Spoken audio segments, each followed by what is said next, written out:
सुबह सबसे पहले उठकर हम क्या करते हैं? व्हाट्सएप चेक करते हैं, मीटा पर वीडियो देखते हैं, यूट्यूब पर, गूगल पर, शॉपिंग करते हैं अमेजन से।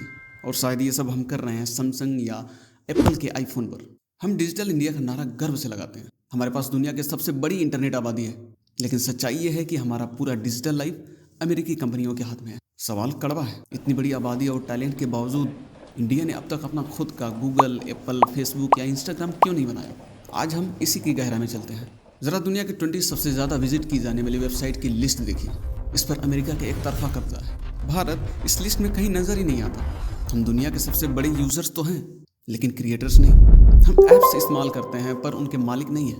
आखिर हमने अपना टेंसेंट या अलीबाबा क्यों नहीं खड़ा किया, जबकि चीन ने यह कर दिखाया है?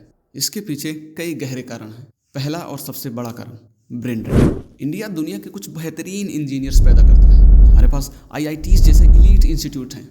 हमें गर्व होता है जब हम देखते हैं कि गूगल, माइक्रोसॉफ्ट और एडोबी के CEOs इंडियन ओरिजिन के हैं। लेकिन यही तो समस्या है।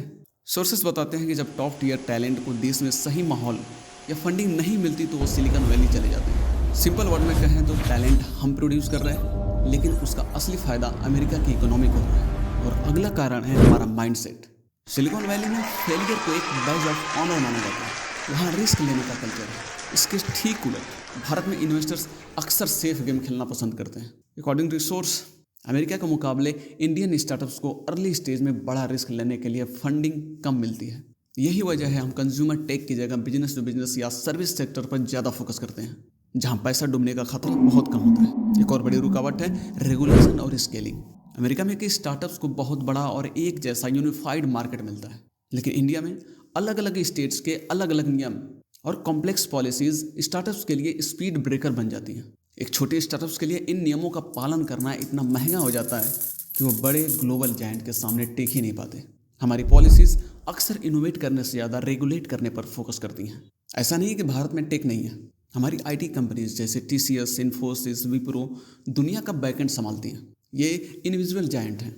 ये यूरोप और अमेरिका के बड़ी कंपनीज को सपोर्ट देते हैं। इसे ऐसे समझिए कि इंडिया के टेक इंडस्ट्रीज दुनिया के सबसे बेहतरीन कोचिंग स्टाफ की तरह है।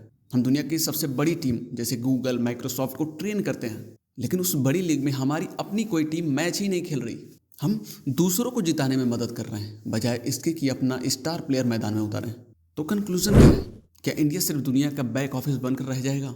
नहीं, पोटेंशियल पूरा है, लेकिन अगर हमें ग्लोबल डोमिनेंस चाहिए तो हमें सिर्फ नियमों का पालन करने वाला नहीं, बल्कि रिस्क उठाने वाला इकोसिस्टम बनाना होगा। हमें अपने टैलेंट को यहाँ रोकने का कारण देना होगा।